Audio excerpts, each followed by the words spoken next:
Shalom, bienvenidos a Vía Haftaj Israel, una frase hebrea que significa amarás a Israel.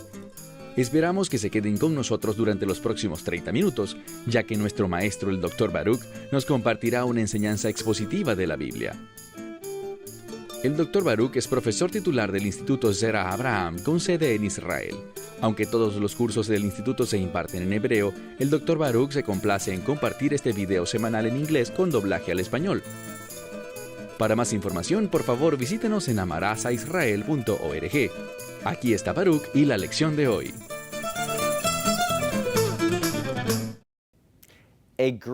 Una palabra bíblica grandiosa es la palabra resurrección.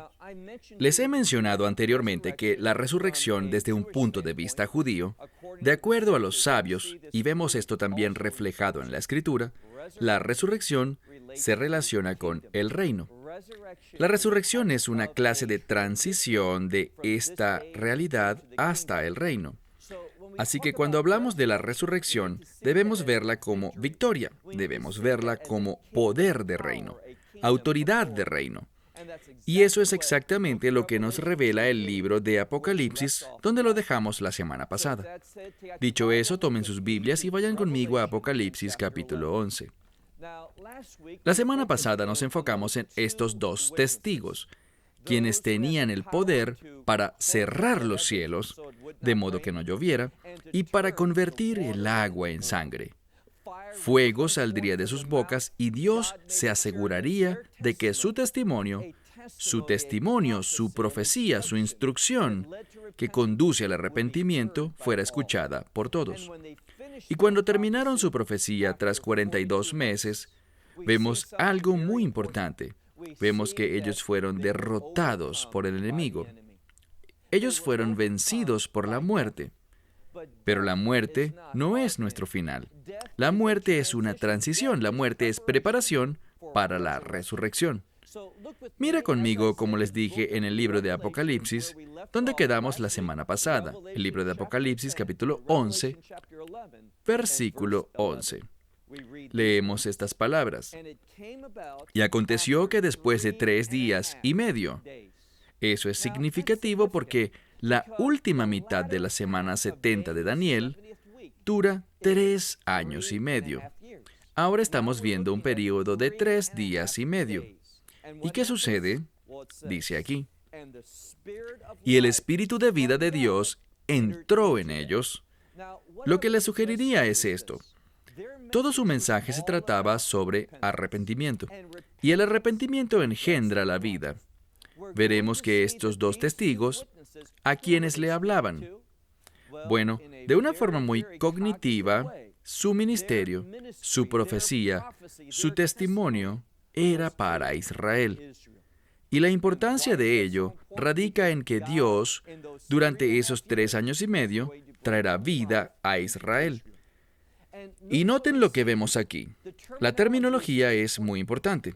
Cuando la Escritura dice, y el Espíritu de vida entró en ellos, de parte de Dios, es muy similar a lo que leemos en el libro de Génesis, en el capítulo 2, sobre cómo Dios le dio vida a la humanidad.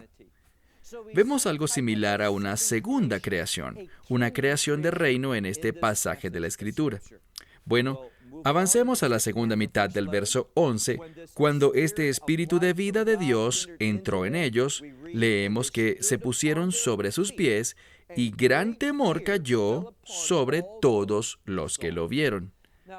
Ahora lo que quiero que veas es esto, que cuando vamos a través de los capítulos 8 y 9 de Apocalipsis, vemos estos juicios, que es la ira de Dios, este juicio consumidor, manifestándose y destruyendo 1/3 de la humanidad. Nada de eso produjo un cambio en la gente. Ellos rechazaron arrepentirse y volverse de las obras de sus manos con el fin de adorar a Dios. No quisieron. Pero debemos ver esto. Por el mensaje de arrepentimiento, por medio de la resurrección, un gran cambio ocurrió. ¿Por qué lo digo? Mira de nuevo, dice, gran temor cayó sobre todos los que lo vieron. Verso 12. Y escucharon una voz, una gran voz del cielo hablándoles a ellos, a estos dos testigos. Y lo que le dijo la voz a ellos fue lo siguiente, verso 12. Suban aquí. Y ellos subieron en una nube a los cielos, y sus enemigos lo vieron. Verso 13. Lo que podemos decir sobre esto es que Dios está obrando. Una y otra vez quiero enfatizar que lo que ha sido enseñado en este pasaje es que a través de su profecía y su testimonio, el Espíritu de Dios les dio vida. Vida que conquista la muerte, una vida resucitada o una vida de reino. Y aquellos que atestiguaron esto, aun cuando los odiaban, experimentarían un cambio en ellos. ¿Por qué lo digo? Miremos el versículo 13. A esa hora hubo un gran terremoto. Bien, en la Escritura, lo sabemos y lo hemos mencionado antes, hay un propósito para un terremoto. Los terremotos agitan la tierra y producen un cambio. Lo que dice es que su resurrección y lo que se supone que esto nos enseñe tiene un impacto que puede cambiar la tierra entera. Debería agitarte a ti y a mí. Bueno, aquí miramos y vemos que en ese momento hubo un gran terremoto y 1/10 parte de la ciudad, es decir, de Jerusalén, 1/10 parte de la ciudad cayó y 7,000 personas murieron en ese terremoto. ¿Por qué 7,000? Bueno, 7,000, si analizamos este número desde una perspectiva del Antiguo Testamento, vemos que 7,000 es un número de remanente. Descubriremos que, bíblicamente hablando, existe una estrecha relación entre el término bíblico remanente y aquellos que son habitantes del reino. Veremos que remanente revela una conexión a los últimos días y a la gente del reino. Otro punto que debemos ver aquí es que 7,000 incluye ese 1,000 que infiere completación y santidad. El punto es que el arrepentimiento no solo produce vida, sino que imparte santidad a las personas. Porque el arrepentimiento conduce a la gente a una conexión con Dios, con un Dios santo. Una vez más, mira el verso 13. Y en esa hora hubo un gran terremoto, y 1/10 parte de la ciudad cayó, y 7,000 personas murieron en ese terremoto, y el resto de ellos fue poseído por el temor, y le dieron gloria al Dios de los cielos. Bueno, esta es la respuesta apropiada. No importa dónde estemos, no importa lo que esté sucediendo en nuestras vidas, no importa con qué nos enfrentamos, lo que debemos hacer es darle la gloria a Dios. Y de eso es de lo que se trata la vida. Alguien dirá, yo quiero vivir una vida exitosa. Una vida exitosa es esto. Tú no puedes controlar siempre lo que experimentas, dónde te encuentras, lo que pasa, lo que otros te hacen. Pero tú puedes controlar esto. Cuando te sometes, cuando escuchas, cuando eres empoderado por el Espíritu Santo, tú puedes siempre darle gloria a Dios, a pesar de lo que está pasando.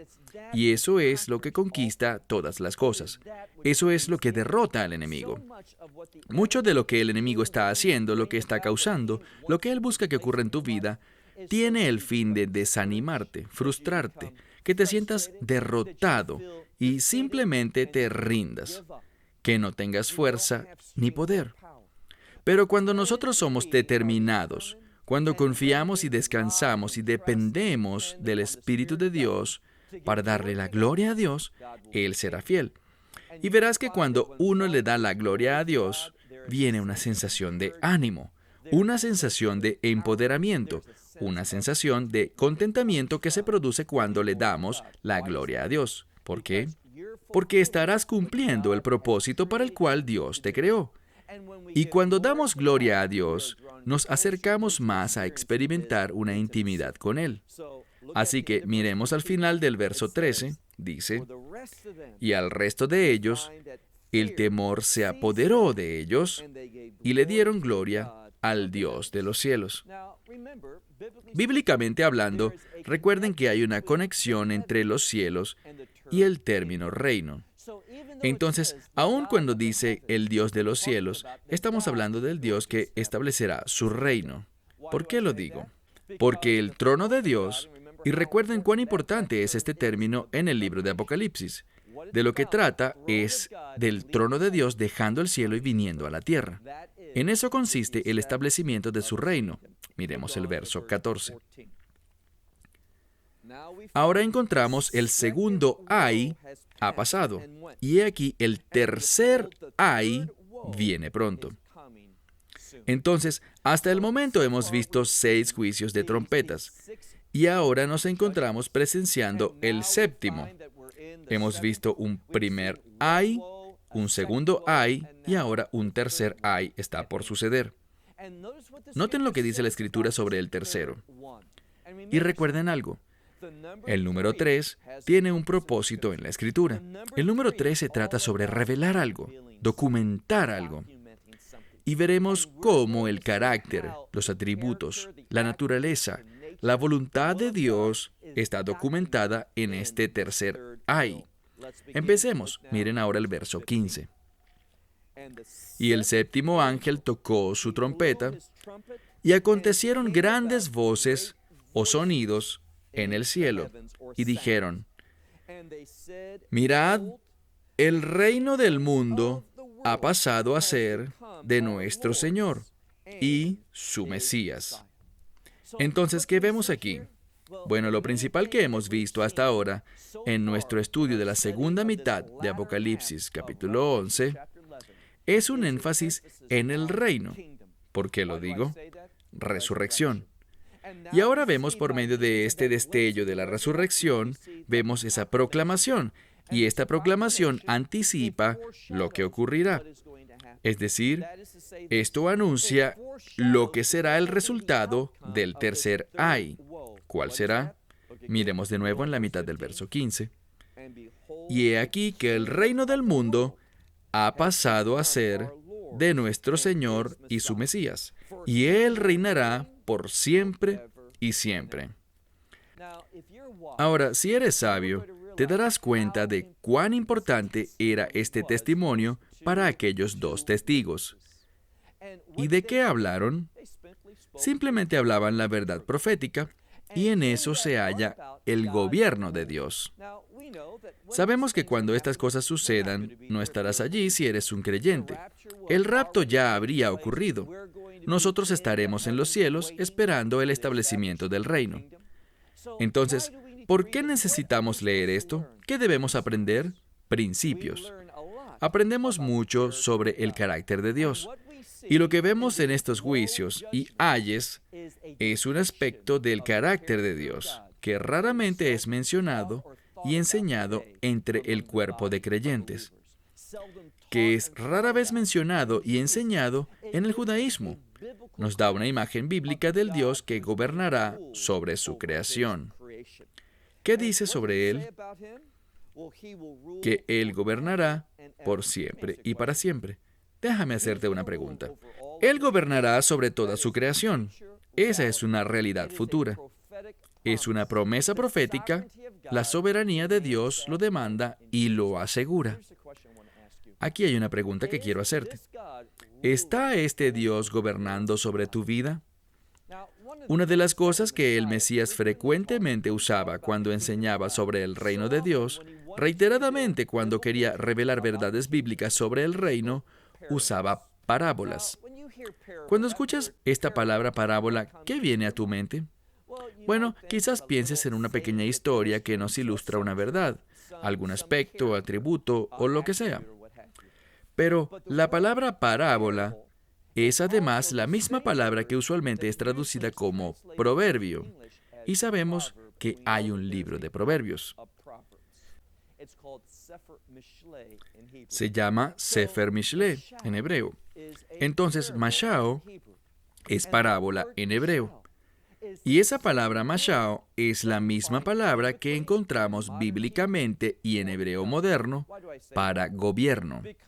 ¿Por qué lo digo? Porque la sabiduría, la verdad, el conocimiento, el entendimiento que el Mesías nos dio en sus parábolas, que también vemos en el libro de Proverbios, el propósito no es solo aprenderlas, entenderlas, sino el propósito es que esa verdad, ese conocimiento pueda reinar en nuestras vidas.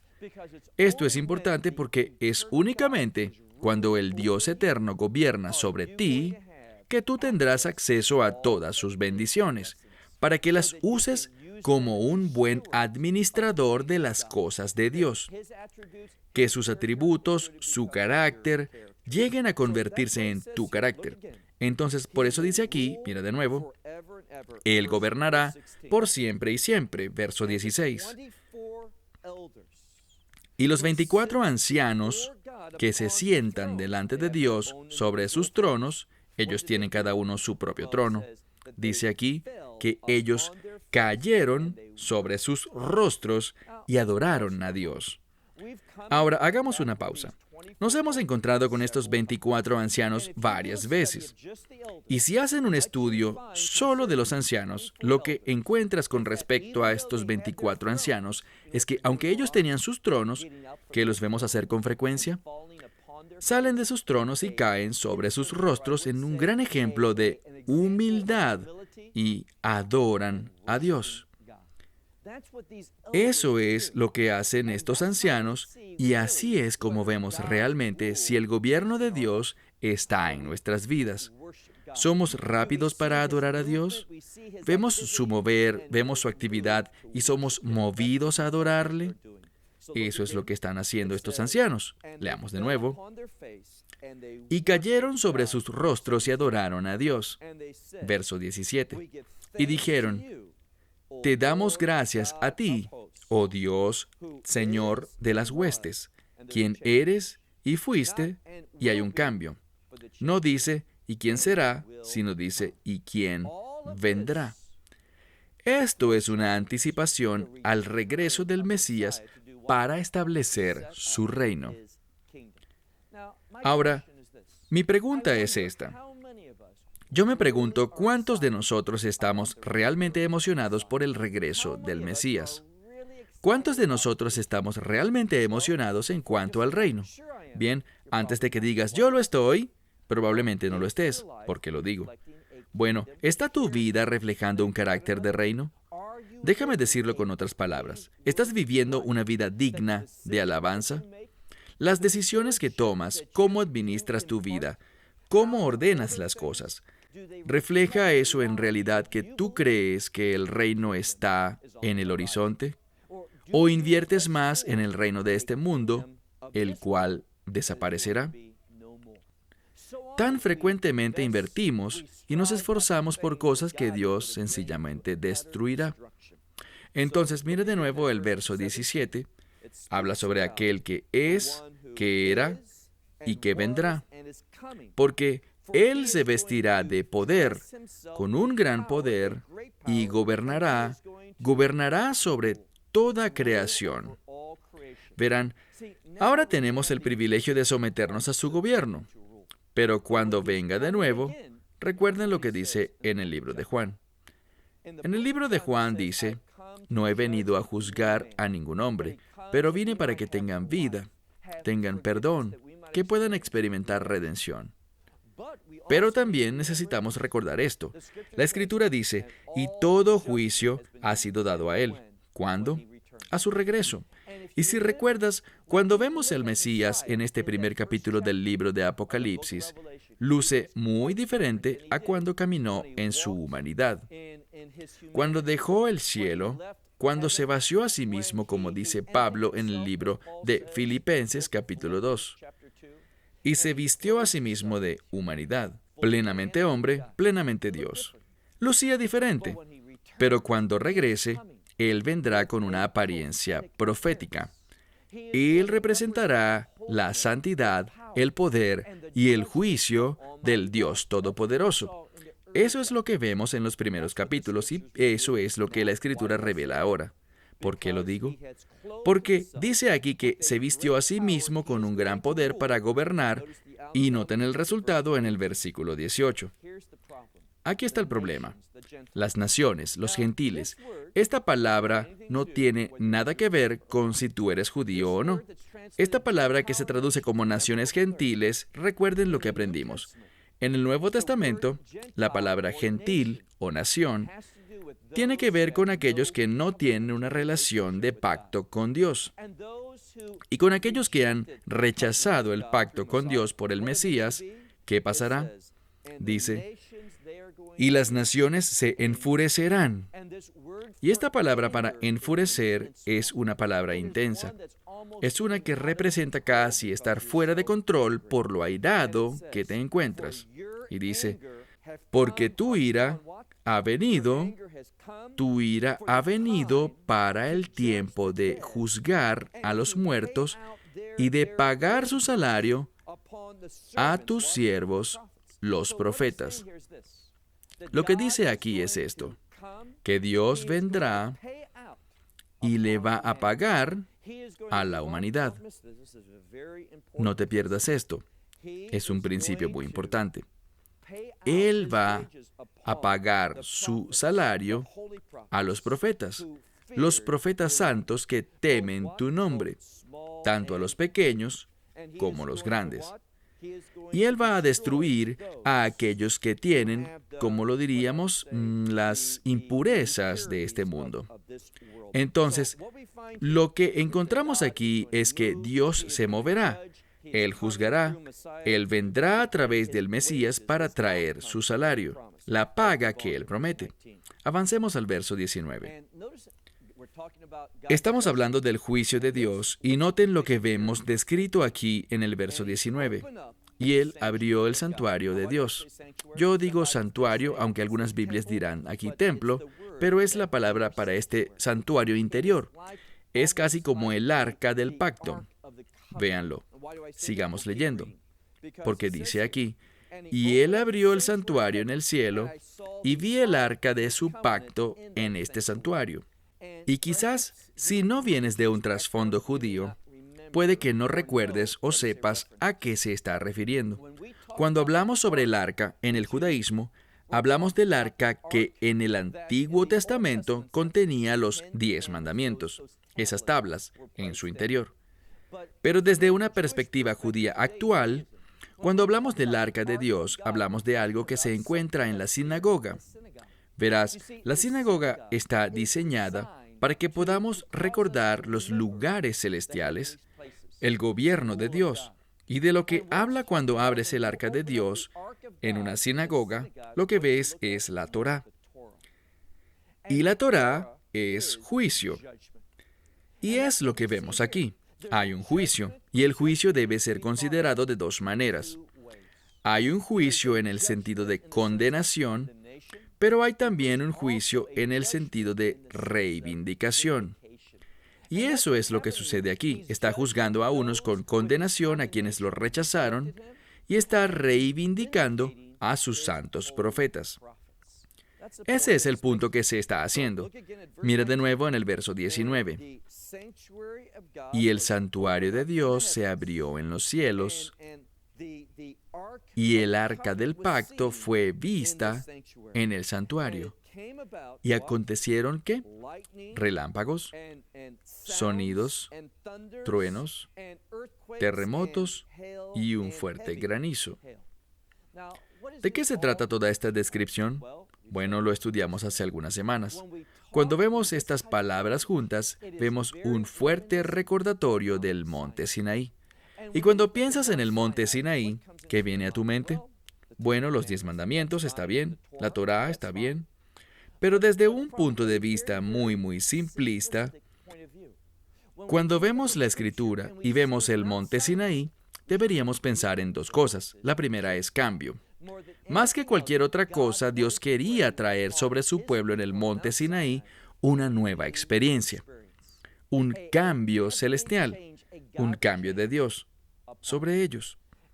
Y lo segundo que vemos aquí en el monte Sinaí es a Dios buscando revelar la verdad a la gente. Y quiero que notemos la relación estrecha entre verdad y cambio.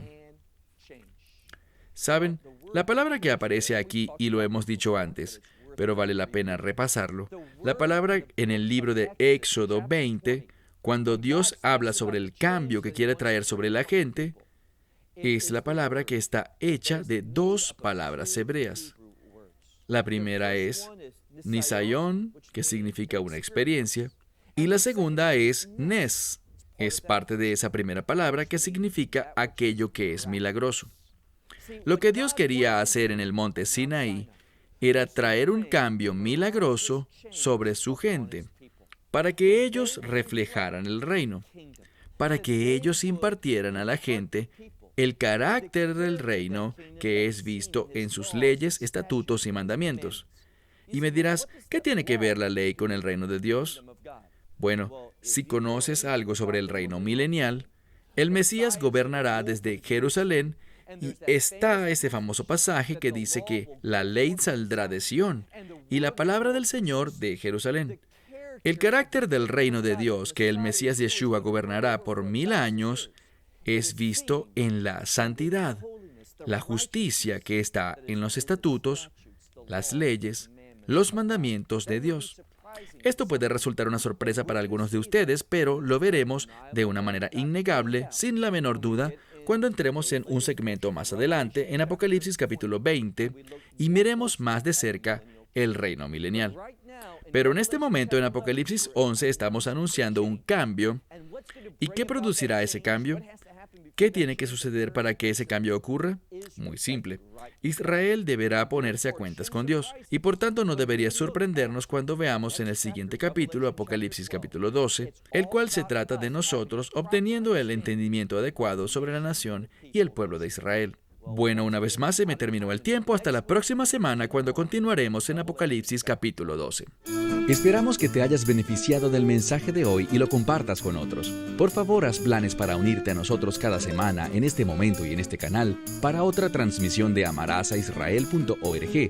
Nuevamente, para obtener más información sobre nosotros, visita nuestra web amarazaisrael.org, donde encontrarás muchas otras conferencias de Baruch en formato de video. Hasta la próxima semana. Que el Señor te bendiga en Yeshua HaMashiach, Jesús el Mesías, mientras caminas con Él. Shalom desde Israel.